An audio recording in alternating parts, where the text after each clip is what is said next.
এই কৃষি কাজ করতে আমি খুব ভালোবাসি। এর জন্য দেখেন অল্প একটু জমির ভিতরে আমি কৃষি বাগান বানাইছি। সব ধরনের ফসল আছে আমার এখানে। টমেটো আছে, টমেটো দেখো ভাইয়া, দেখেন আমার গাছে অনেক সুন্দর টমেটো হয়েছে। তারপর লাল শাক বুনছিলাম, লাল শাক খাওয়া শেষ। এরপর লাগা রাখছি আমি বেগুন, তারপরে লাগাইছি আমি মরিচ গাছ। আসো,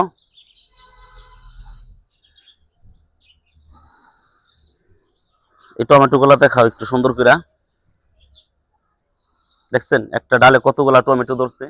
টমেটোর ওজনে গাছটা একদম নিচে নেমে গেছে, মাটিতে পড়ে গেছে গাছটা।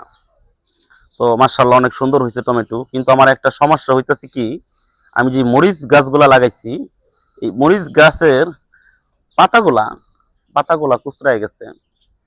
এই ফুল আসছে অনেক, কিন্তু পাতাগুলা কুচড়ানো আমি ঠিক করতে পারতেছি না। এরপর ধনিয়া পাতা, ওইদিকে ঘোরাও। যাও।